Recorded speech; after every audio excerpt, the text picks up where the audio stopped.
ہم مدینے کی گلی میں پھر دوبارہ چلتے ہیں۔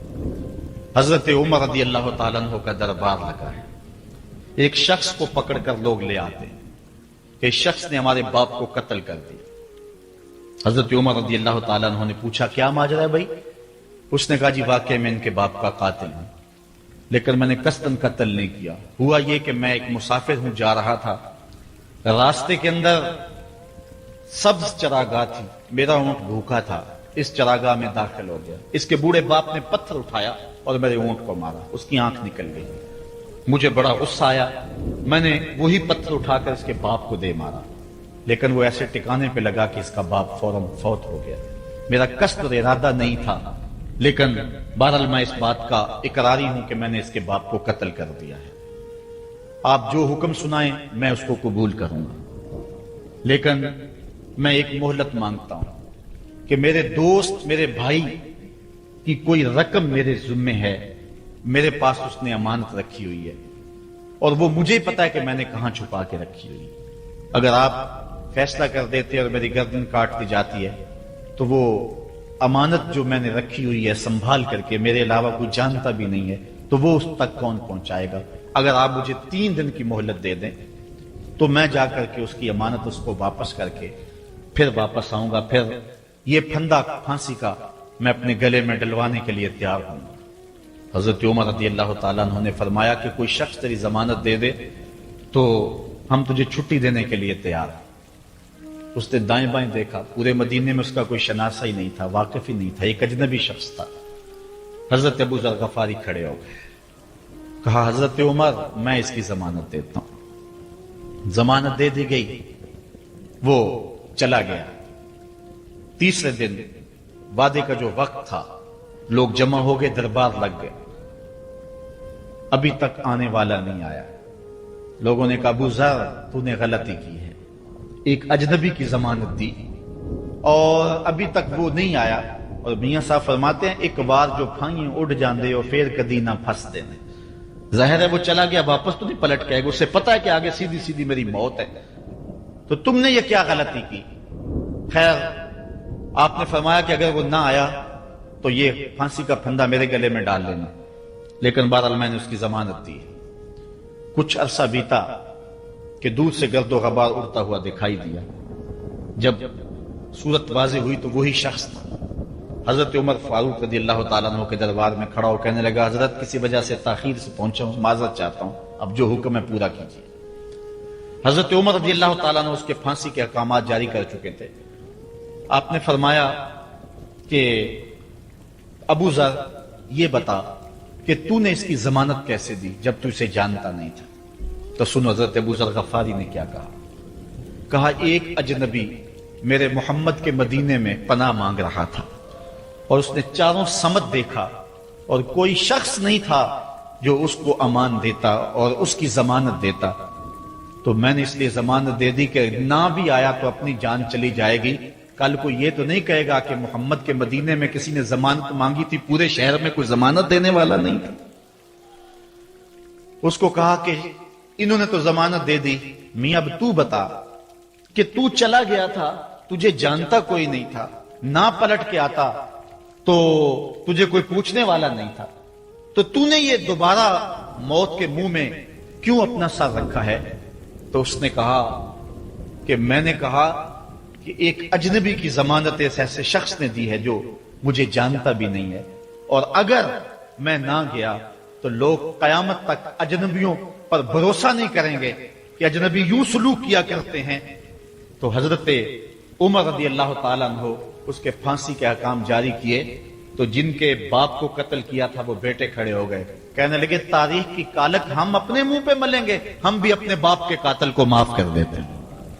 یہ ہماری تاریخ ہے، یہ ہماری کہانی ہے، لیکن آج ہم کس جگہ پہ کھڑے ہیں اور کیا ہماری صورتحال ہے؟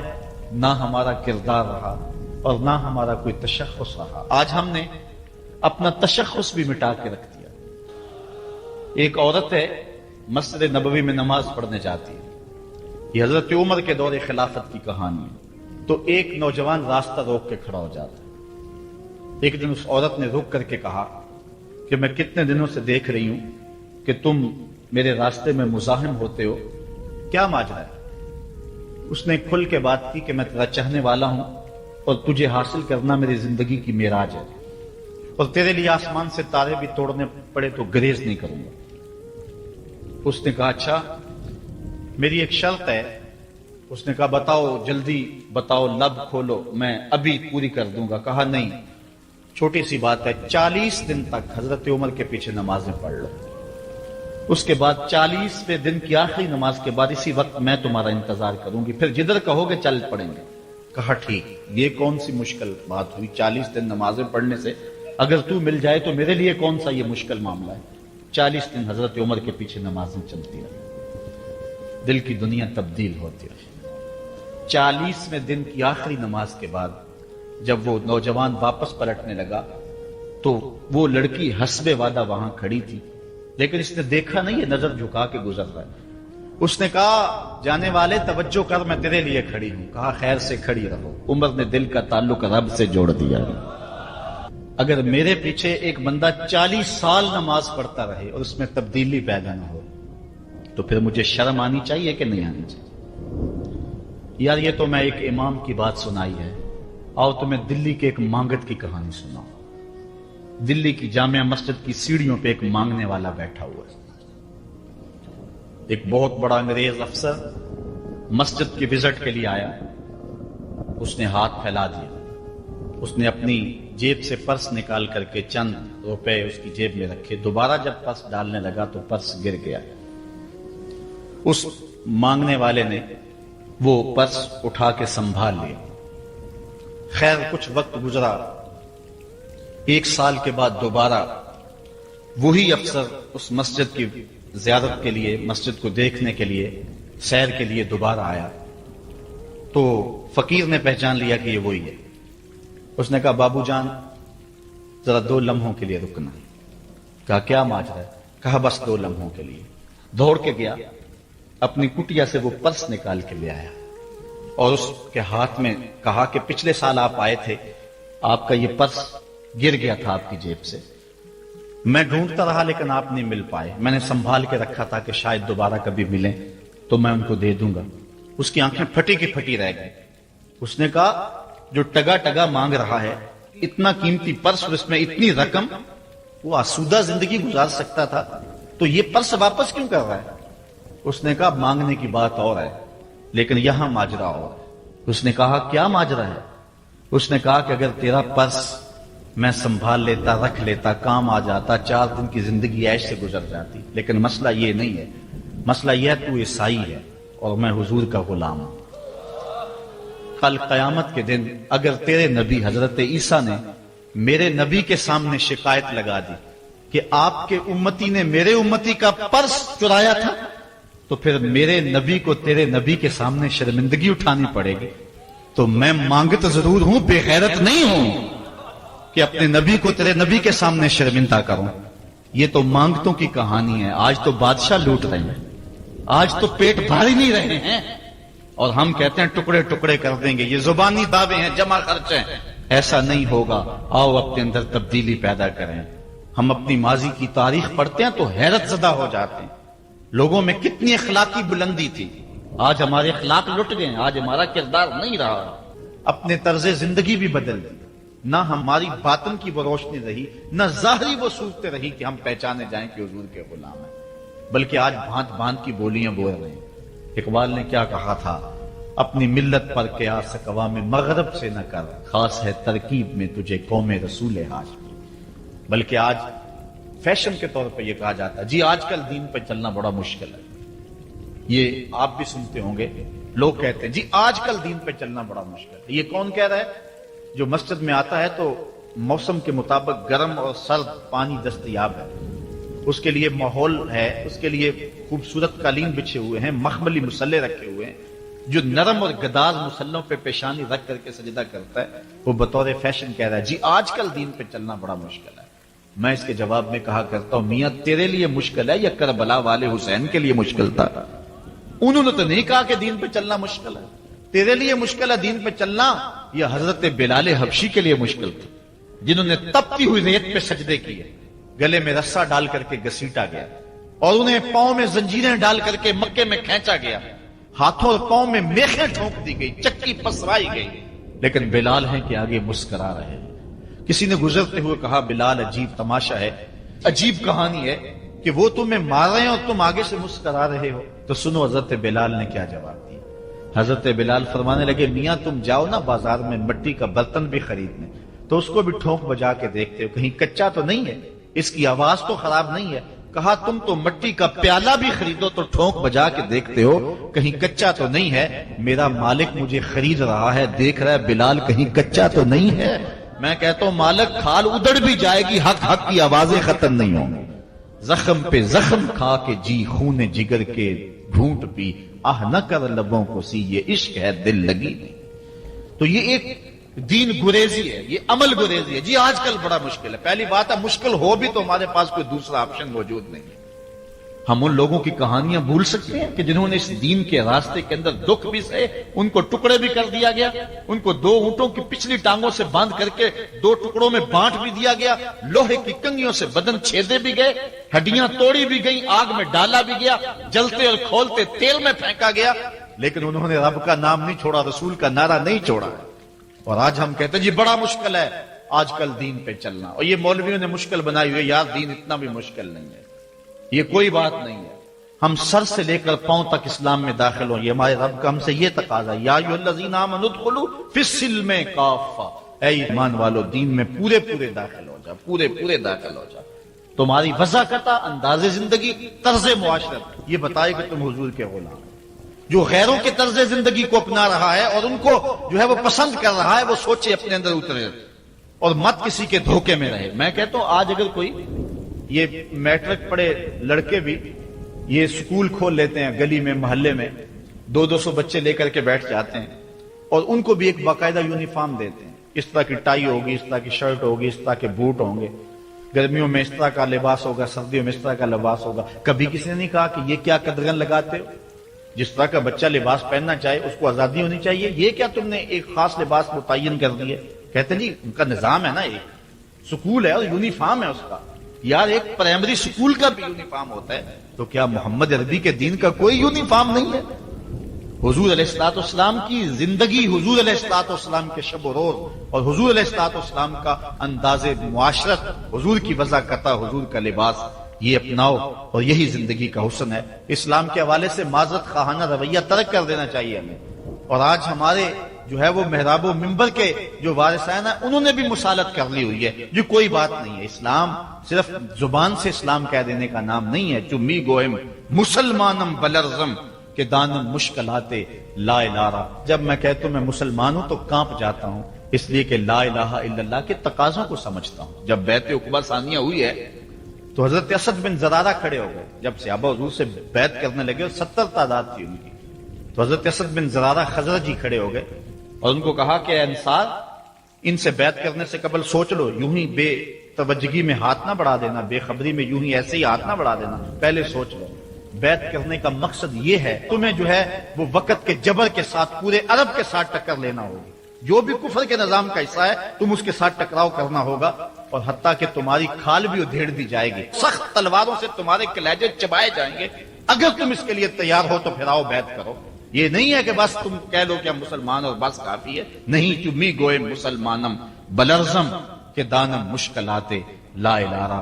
آج ہمیں اس سمت بھی آنے کی ضرورت ہے، اس انداز سے دیکھنے کی ضرورت ہے کہ ہم سر سے لے کر پاؤں تک اسلام کے سانچے میں آئے۔ ہمارے اصلاح کے حوالے سے ایک اہم پوائنٹ جس پر میں آپ کی توجہ دلانا چاہتا ہوں وہ یہ ہے کہ فرائض و واجبات کو ترجیحی بنیادوں پہ رکھیں۔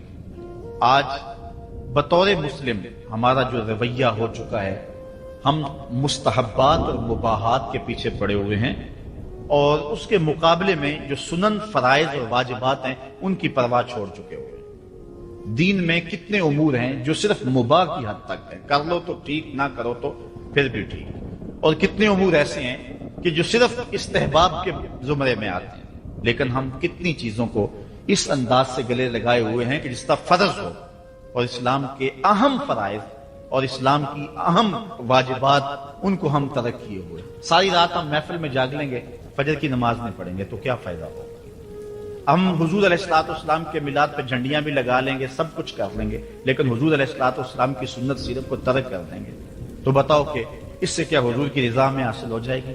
ہاں، اگر فرائض کی ادائیگی کے بعد ان کاموں کو کرو تو یہ تمہارے لیے بہتری کا سامان ہے۔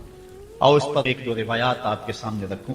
ایک طرف حضور علیہ الصلوۃ والسلام سے محض محبت کا دعویٰ ہے، اور ایک حضور علیہ الصلوۃ والسلام کے دیے ہوئے دین کو اور حضور علیہ الصلوۃ والسلام کے پیغام کو اپنانا ہے، بلکہ ایک طرف اپنی طرف سے اظہار محبت اور وہ سچائی ہو، اور دوسری طرف حضور کا حکم ہو تو حکم ترجیح پا جائے گا۔ حضرت عبداللہ ابن رواحہ رضی اللہ تعالی عنہ یہ حضور علیہ الصلوۃ والسلام کے درباری شاعر ہیں۔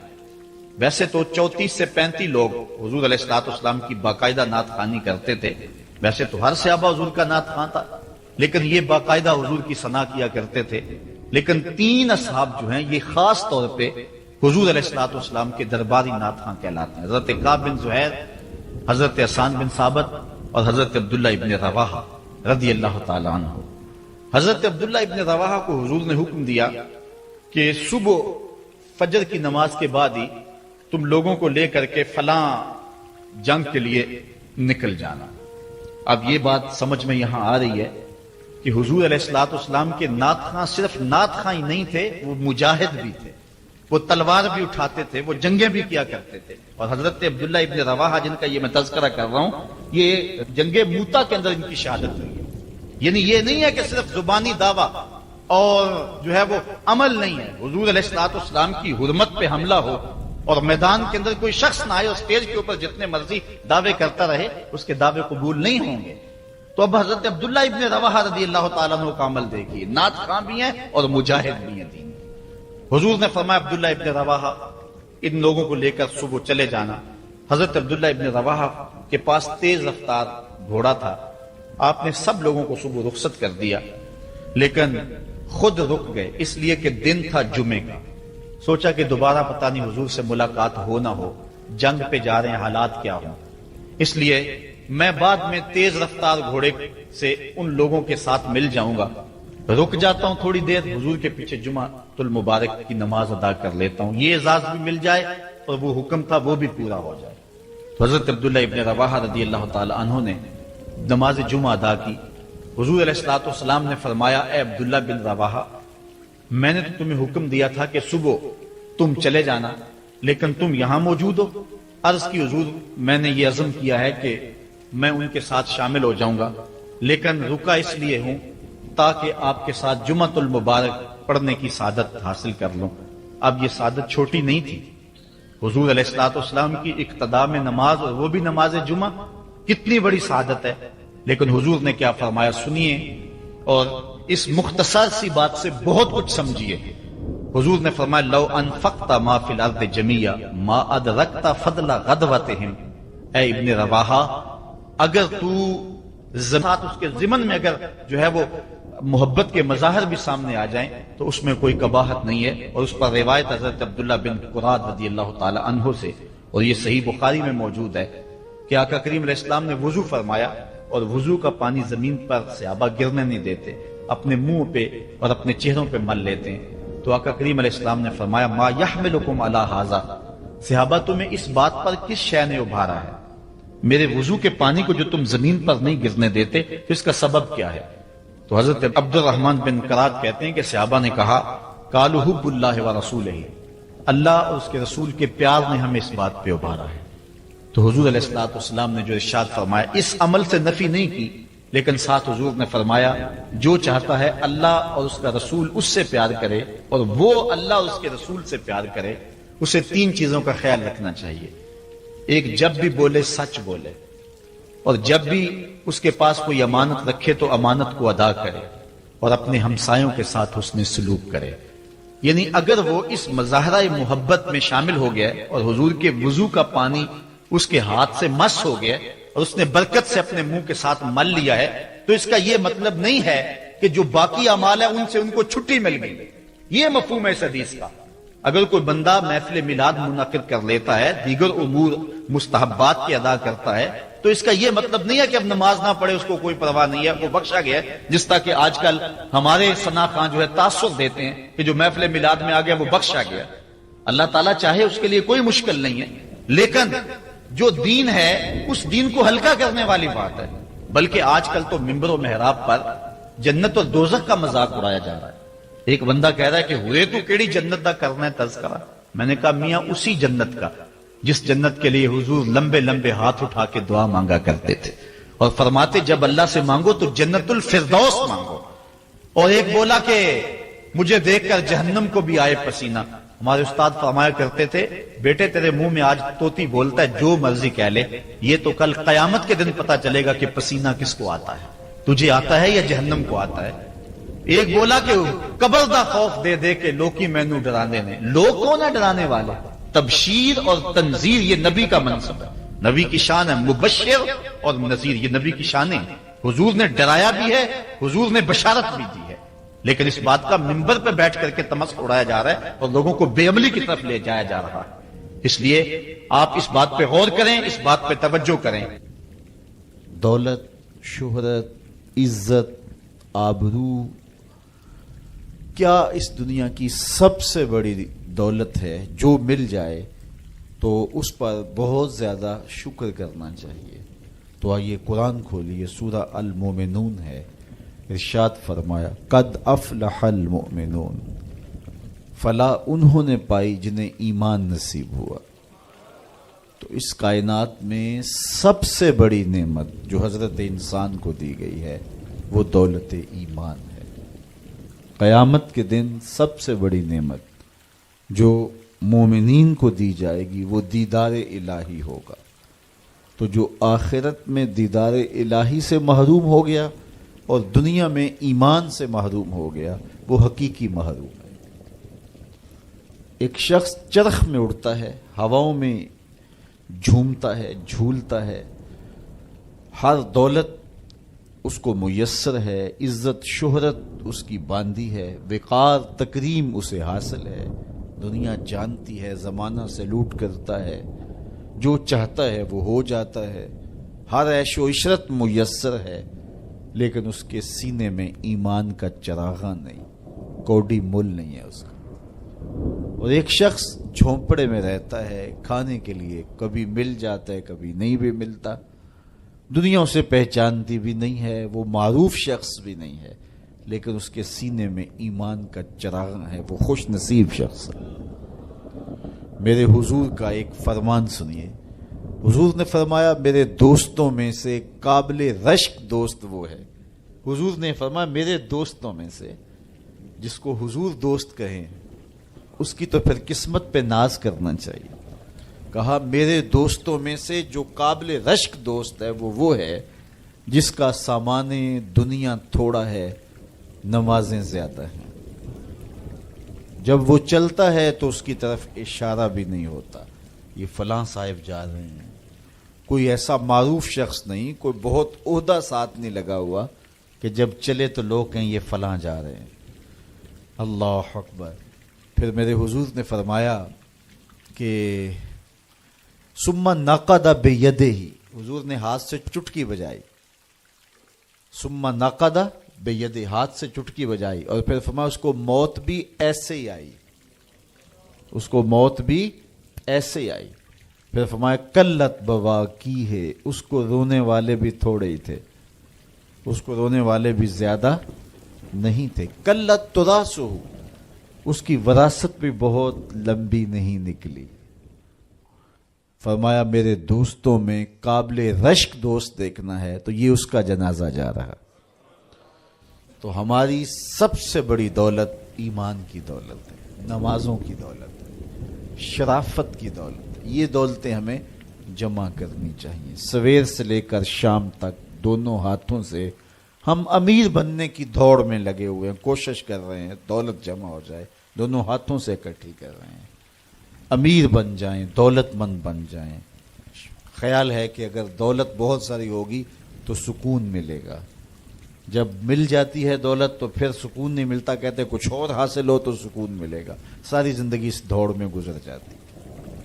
جس طرح دنیا کی دولت جمع کرنے کے لیے دوڑ لگاتے ہو، شرافتیں جمع کرنے کے لیے دوڑ لگاؤ، نجابتیں حاصل کرنے کے لیے دوڑ لگاؤ، سجدوں کی کثرت حاصل کرنے کے لیے دوڑ لگاؤ، صالح اعمال جمع کرنے کے لیے دوڑ لگاؤ، خوش نصیبی ہے۔ ہاں اپنے بچوں کے لیے کاروبار بھی کرو، رزق بھی کماؤ، دولت ضرورت کی تمہیں ہونی چاہیے تمہارے پاس، لیکن فرض کرو اگر نہیں بھی ہے تو اتنی بھی ٹینشن لینے کی ضرورت نہیں ہے، جو میسر ہے اس پہ راضی رہو۔ نہیں 4 کنال کا بنگلہ تو 1 کنال کا گھر جو ہے وہ بھی سکون دیتا ہے، کنال کا گھر بھی نہیں ہے تو 5 مرلے کا کٹیا بھی تو چھت تو اپنی ہے نا، سکون دیتا ہے۔ چلو ایسا بھی نہیں ہے تو 1.5-2 مرلے میں بھی رہتے ہو تو وہاں بھی تو قرار ہے۔ اور سنو حضور کا ایک فرمان، سیدنا علی المرتضیٰ سے مروی ہے، میرے حضور نے فرمایا جو اللہ کے دیے گئے تھوڑے رزق پہ راضی ہو گیا، اللہ قیامت کے دن اس کے تھوڑے عملوں پہ راضی ہو جائے گا کہ میرے بندے تو بندہ ہو کے راضی ہے، میں تو پھر رب ہوں۔ تو یہ کتنا اچھا سودا ہے، اس پہ راضی ہو جانا۔ دکھوں کو ختم یہی چیز کرتی ہے، بندہ رب پہ راضی ہونا سیکھ لے تو جہاں بندہ ہوگا وہیں خوش ہوگا، اور راضی ہونا نہیں سیکھے گا تو کھرب پتی بھی ہوگا، نفس کی کمینگی ختم نہیں ہوگی۔ تو پھر اس پہ راضی رہنے کا فن سیکھنا چاہیے، اور یہ فن ملتا کہاں سے ہے؟ یہ فقیروں کی چوکھٹ سے ملتا ہے، اللہ والوں کی صحبت سے ملتا ہے، ان کی اپنی زندگی توکل کا نمونہ ہوتی ہے، تو ان کے پاس بیٹھ کر کے بہت کچھ سیکھنے کو ملتا ہے کہ یہ بھی تو زندگی گزار رہے ہیں۔ حضور کی سیرت پڑھیں، آپ کو یہ سب کچھ ملے گا۔ اللہ نے اپنے محبوب کو اختیار دیا، محبوب اگر چاہو تو یہ بطحا مکہ سونے اور چاندی کا بنا دیں۔ تو حضور کیا کہتے ہیں؟ ایک دن کھانا دینا، ایک دن فاقہ دینا۔ جس دن کھانا ملے گا تیرا شکر کروں گا، جس دن فاقہ ملے گا صبر کروں گا۔ تو اللہ کے حضور عجز، اللہ کے حضور رضا، یہ بہت بڑی دولت ہے۔ اگر نصیب ہو گئی تو سمجھو زندگی سوکھی ہو گئی، ورنہ ساری زندگی دھوڑی ختم نہیں ہوتی ہے، بھاگم بھاگ لگی رہتی ہے، اور ہر وقت جو ہے وہ مشکل جان نہیں چھوڑتی۔ لیکن جو اس پہ راضی رہنے کا فن سیکھ جاتا ہے تو وہی باکمال شخص ہوتا ہے، اور اسے ہی طمانیت کی زندگی ملتی ہے، اور اسے ہی قرار کا سودا نصیب ہوتا ہے۔ شاہ جہاں راوی کے کنارے ٹہل رہا تھا تو اس نے دیکھا کہ وہاں ایک فقیر ریت پہ سویا ہے، تو اس نے اس کو کہا کہ بابا زندگی کیسی گزر رہی ہے؟ اس نے دیکھا اور مسکراتے ہوئے کہا کچھ تو تیرے جیسی گزر رہی ہے، کچھ تیرے سے بہتر بھی گزر رہی ہے۔ تو بادشاہ کو بڑی حیرت ہوئی، اس نے سمجھا یہ مجھے پہچانا نہیں، فقیر کو کیا پتا ہے شہنشاہ کیا ہوتے ہیں۔ اس نے کہا تم مجھے پہچانا نہیں؟ کہا تم شاہ جہاں ہو نا، بر صغیر کے بادشاہ ہی ہو نا؟ کہا ہاں ہاں، تو پھر تم نے کیسے کہہ دیا کہ کچھ تیرے جیسی کچھ تیرے سے بہتر؟ میرے جیسی زندگی کا تصور نہیں ہو سکتا، اور تم بہتر کی بات کر رہے ہو۔ محلات کی زندگی دیکھی ہے تم نے؟ شاہی خدمت گزاروں کے رنگ دیکھے ہیں؟ آبنوسی جو ہے وہ پنکھیوں پر خادماؤں کے انداز دیکھے ہیں؟ تمہیں کیا پتا کہ شاہی زندگی کیسے ہوتی ہے؟ کہا بادشاہ جب رات پڑتی ہے اور تو مخملی اور خوبصورت بستروں پہ سوتا ہے، پھولوں کی لگی ہوئی سیج پہ لیٹتا ہے، میں اس ریت پہ سو جاتا ہوں، اور جب نیند آ جاتی ہے تمہیں بھی خبر نہیں ہوتی کہاں پڑا ہوں، خبر مجھے بھی نہیں ہوتی، اس وقت میری اور تمہاری زندگی ایک جیسی گزر رہی ہوتی ہے۔ تو کہا میرے سے بہتر؟ کہا جب سحری کا وقت ہوتا ہے تم سو رہے ہوتے ہو، میں اٹھ کے اس سے لو لگا دیتا ہوں، یہ میرا وقت تیرے سے بہتر گزر رہا ہوتا ہے۔ تو جب انسان اس پہ راضی ہو جائے تو پھر اس کو زندگی گزارنے کا مزہ آتا ہے۔ بات لمبی نہ ہو تو سب سے قیمتی اثاثہ جو ہمیں دیا گیا ہے وہ ایمان ہے۔ اللہ تعالیٰ کا شکر ہے، ہم بڑے غریب ہوں گے، ہم میں سے بہت سارے لوگ مقروض بھی ہوں گے، بہت سارے لوگ ایسے ہوں گے جن کا ذاتی گھر نہیں ہوگا، کرائے پہ رہتے ہوں گے، بہت سارے لوگوں کے کندھوں پر بیٹیوں کی شادیوں کا بوجھ بھی پڑا ہوگا کہ اتنی بڑی ذمہ داریاں ہیں، میں نے ان کو نبھانا ہے، بہت سارے لوگ کاروباری پیچیدگیوں میں پھنسے ہوں گے، بہت سارے لوگ بیماریوں میں مبتلا ہوں گے، آپ میں سے بہت سارے لوگ مقدمات کی مشکلات میں بھی ہوں گے، دیگر دکھوں میں ہوں گے، اپنوں بیگانوں کی بے وفائیوں کے صدمے بھی ہوں گے، داغ بھی ہوں گے، بہت کچھ ہوگا، لیکن یہ ساری پریشانیاں ایک طرف، اس بات کا شکر ادا کیجئے اللہ نے ہمیں ایمان کا نور عطا فرمایا۔ ہمارے سینے ایمان کے نور سے خالی نہیں ہیں۔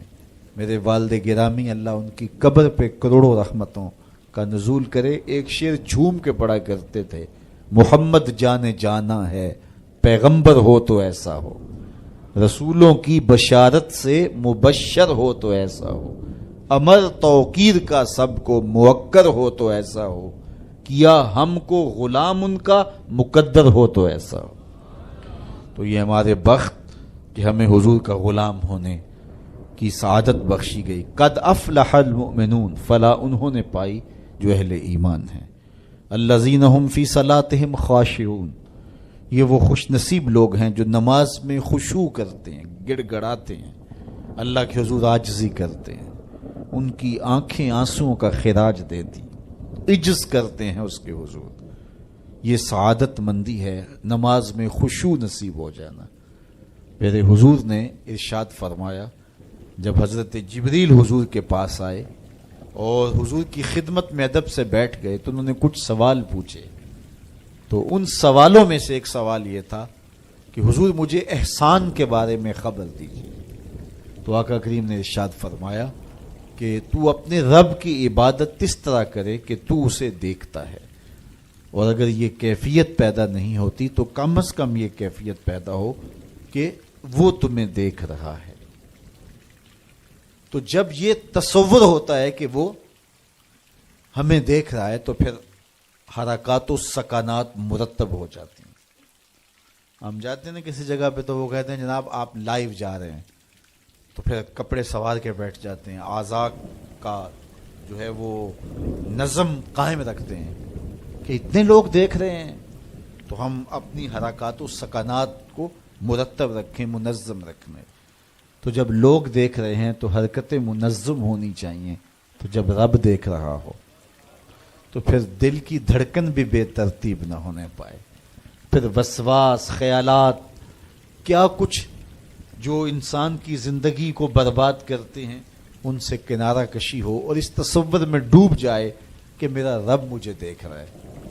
یار کسی کی ماں اس کو پیار سے دیکھ رہی ہو تو پھر وہ نشہ نہیں اترتا، باپ دیکھ رہا ہو پیار سے تو وہ اپنا رنگ ہوتا ہے، استاد شفقت سے دیکھ رہا ہو، مرشد دیکھ رہا ہو کسی کو تو پھر وہ نشہ نہیں جاتا، تو کیا تصور میں بندہ ڈوب جائے کہ میرا رب مجھے دیکھ رہا ہے۔ تو جب رب شفقت سے، محبت سے بندے کو دیکھ رہا ہے تو پھر اس کی نماز میں کیوں لذت پیدا نہیں ہوگی، کیوں سرور پیدا نہیں ہوگا، کیوں کیفیات کا جہاں آباد نہیں ہوگا۔ تو فرمایا کہ وہ پھر خشوع کرتے ہیں، گڑ گڑاتے ہیں، روتے ہیں، عجز و انکساری کرتے ہیں۔ ان کی نمازیں پھر کس انہماک کے ساتھ، کس محبت کے ساتھ، کس پیار کے ساتھ ادا ہوتی ہیں، ان کے سجدوں کی کیفیت کیا ہوتی ہے۔ ایک روایت میں آتا ہے بندے کو پتہ چل جائے سجدے میں جو اس پر رحمتیں اترتی ہیں تو وہ سجدے سے سر ہی نہ اٹھائے، اتنی رحمتیں اس کے اوپر نازل ہو رہی ہوتی ہیں۔ تو وہ اپنی نمازوں میں خشوع کرتے ہیں، للہیت کے ساتھ، خلوص کے ساتھ، عجز و انکساری کے ساتھ، گڑ گڑاتے ہوئے، روتے ہوئے۔ اللہ اکبر۔ حضور علیہ الصلوۃ والسلام جب نماز پڑھتے تھے تو ایسے لگتا تھا جس طرح حضور کے سینے میں ہنڈیا پک رہی ہے، اس طرح حضور علیہ الصلوۃ والسلام کا سینہ اطہر خوف خدا سے، خشیت الہی سے جو ہے وہ اس طرح حضور کے سینے کی کیفیت تھی، ہنڈیا کے ابلنے کی جس طرح آواز ہوتی ہے۔ اللہ اکبر۔ والذین هم عن اللغو معرضون، اور ان خوش نصیب لوگوں کی کہانی یہ ہے کہ بیہودہ بات کی طرف التفات نہیں کرتے، ان کی زندگی مقصدیت کے نور سے مالا مال ہوتی ہے۔ یہ بات کی، ادھر کی اڑا دی، چائے والے کھوکھے پہ بیٹھے 3 گھنٹے گزار دیے، حمام پہ بیٹھے 2 گھنٹے گزار دیے، فضولیات پہ بحث کرتے رہے۔ ان کی زندگی اتنی فضول ہوتی ہے کہ وہ بیہودہ کاموں پہ وقت لگا دیں۔ وقت تو سب سے قیمتی اثاثہ ہے، قیمتی اثاثہ، سب سے قیمتی کمائی انسان یوں تو نہیں اڑاتا. تو سب سے قیمتی اثاثہ جو ہمیں دیا گیا وہ وقت. امام شافعی فرماتے ہیں میں نے فقیروں سے 2 باتیں ایسی سیکھی ہیں جنہوں نے مجھے بڑا نفع دیا ہے. چونکہ جو اہل اللہ کی باتیں ہوتی ہیں وہ باتوں کی امام ہوتی ہیں, چونکہ ان کے مشاہدات کا نچوڑ ہوتا ہے. حضرت امام احمد بن حنبل حضرت بشر حافی کے پیچھے دوڑتے تھے, تو کسی نے ان کو کہا کہ آپ اتنے بڑے عالم ہیں تو اس فقیر سے کیا تلاش کرتے ہیں؟ تو امام احمد بن حنبل فرمانے لگے کہ احمد بن حنبل جس رب کو مانتا ہے بشر حافی اس رب کو جانتا بھی ہے. تو ان سے بڑی باتیں ملتی ہیں ہمیں. تو کہا فقیروں کی 2 باتوں نے مجھے بڑا ہی فائدہ دیا. ان میں سے ایک بات یہ, الوقت سیف قاطع, وقت کاٹ دینے والی تلوار ہے. اگر وقت کو تم نہیں کاٹو گے تو وقت تمہیں کاٹ دے گا. کہا اس بات نے مجھے بڑا نفع دیا اور میرا وقت بچایا, ورنہ ہمارا کتنا وقت برباد ہو جاتا ہے. کس نے کتنے سکور کیے جی, کس نے کتنے جو ہے وہ آؤٹ کیے, اور کون کس میچ میں کتنے جو ہے اس نے سکور بنائے, اس پہ میں نے دیکھا 2-2 گھنٹے لوگ بات کر لیتے ہیں. اتنا وقت لوگوں کے پاس ہوتا ہے. مقصد کیا ہے اس کا, مدعا کیا ہے؟ ٹیلی ویژن پہ ٹاک شوز چل رہے ہوتے ہیں ایسے موضوعات پہ, تو حیرت ہوتی ہے کہ اتنا قیمتی وقت اور ہم بحیثیت قوم کھڑے کہاں اس وقت دنیا میں, اور ہمارے پاس اتنا زائد وقت ہے کہ ہم کن امور پہ بحث کر رہے ہیں. کوئی بندہ باہر سے آیا نا تو اس نے دیکھا کہ پھاٹک بند ہے اور لوگ سائیکل سر پہ اٹھا کے اور موٹر سائیکل بھی جو ہے وہ کسی طرح سے گھسیٹ کے جو ہے وہ ریلوے لائن عبور کر رہے ہیں. تو وہ بڑا متاثر ہوا کہ اتنی ذمہ دار قوم ہے کہ جو گاڑی کے آنے کا انتظار بھی نہیں کرتی, اور ان کو اپنے مقصد پر جانے کے لیے, کام پر جانے کے لیے اس قدر ان کو جلدی ہے کہ یہ سائیکل بھی سڑک پہ اٹھا کے سڑک عبور کر رہے ہیں. تو خیر جب پھاٹک کھلا تو وہ گیا تو دیکھا آگے بندریا کا تماشا لگا تھا, 600 آدمی وہاں کھڑا تھا. اس نے کہا اچھا اس کی جلدی تھی سب کو. تو ہمارا تو کتنا وقت بندریا کے تماشے کو دیکھتے ہوئے گزر جاتا ہے, جب ہم بحیثیت قوم دنیا میں کہاں کھڑے ہیں.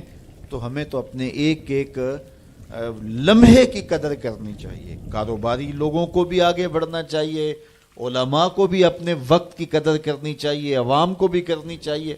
ہمارے علماء کا بھی حال ایسے ہی ہے. ایسے موضوعات پہ گفتگو کرتے ہیں جو نہ قوم کی ضرورت ہوتی ہے اور نہ ان کی ضرورت ہوتی ہے, لیکن بس وقت ہے کہ ان کے پاس اتنا ہے کہ 3-3 گھنٹے ایسے موضوعات پہ بات کر جاتے ہیں کہ جس کی قوم کو کس طرح سے ضرورت بھی نہیں ہوتی ہے. تو ہم اپنے وقت کو ضائع کرتے ہیں جو سب سے قیمتی اثاثہ ہے ہمارے پاس. حضرت امام ابو بکر بن داسا کہتے ہیں میں امام ابو داود سے ملا, یہ جنہوں نے سنن ابی داؤد لکھی ہے. تو کہتے ہیں کہ وہ فرمانے لگے کہ مجھے اللہ کے رسول صلی اللہ علیہ وآلہ وسلم کی 6 لاکھ حدیثیں زبانی یاد ہیں. ان 6 لاکھ احادیث رسول کا میں نے خلاصہ تیار کیا تو میرے پاس رہ گئیں 4000 حدیثیں. پھر میں نے زہد, مناقب, فضائل, قصص اور پچھلی امتوں کے تذکروں پر مشتمل حدیثوں کو الگ کر دیا. جن احادیث سے صرف مسائل شرعیہ کا استنباط و استخراج کیا جا سکتا تھا میں نے ان کو الگ کیا تو میرے پاس رہ گئیں 800 حدیثیں. ان 800 احادیث سے ہی پورے دین کو سمجھا جا سکتا ہے. جس طرح کہ قرآن مجید کی آیات میں سے 500 آیات ایسی ہیں جن سے احکام شرعیہ ثابت ہوتے ہیں. باقی کچھ پچھلی امتوں کے تذکرے ہیں, کچھ تنذیر ہے, جہنم سے ڈرایا گیا ہے, تحذیر ہے, اور کچھ تبشیر ہے, جنت کا بتایا گیا ہے, اس کے نقشے بیان کیے گئے ہیں. پچھلی قوموں پر آنے والے عذاب, ان کے اسباب بیان کیے گئے ہیں, اور بہت ساری چیزیں بیان کی گئی. لیکن جن سے احکام ثابت ہوتے ہیں ان کی تعداد, ان آیات کی, آیات الاحکام جو ہیں ان کی تعداد 500 ہے. اسی طرح لاکھوں احادیث کا خلاصہ جو تیار کیا تو جن احادیث سے احکام کا ثبوت ہوتا ہے اور مسائل شرعیہ کا استنباط و استخراج کیا جاتا ہے، ان کی تعداد ہے 800۔ تو حضرت امام ابو داؤد کہتے ہیں میں ان 800 احادیث کا ایک اور خلاصہ تیار کیا تو میرے پاس رہ گئی 4 حدیث سے، اور ان 4 حدیثوں کے بارے وہ فرماتے ہیں اساس الاسلام ہیں، اسلام کی جڑ ہیں، اسلام کی بنیاد ہیں۔ ان میں سے ایک حدیث یہ ہے من حسن اسلام المرء ترکہ ما لا یعنی ہے، کسی شخص کے اسلام کا حسن یہ ہے کہ وہ ہر بے مقصد کام کو چھوڑ دیتا ہے، ترک کر دیتا ہے۔ اللہم صل علی سیدنا و مولانا محمد، اللہم صل علی سیدنا و مولانا محمد۔ اللہ کے شیر ہے در کرار پر درود، اللہ کے شیر ہے در کرار پر درود، اللہ کے شیر ہے در کرار پر درود۔ حضرت حسن حسین کے کردار پر درود، اللہم صل علی سیدنا و مولانا محمد وعلی سیدنا علی و سیدتنا فاطمہ و سیدتنا زینب و سیدنا حسن و سیدنا حسین وعلی آلہ و صحبہ و بارک وسلم۔ زینب کی بارگاہ میں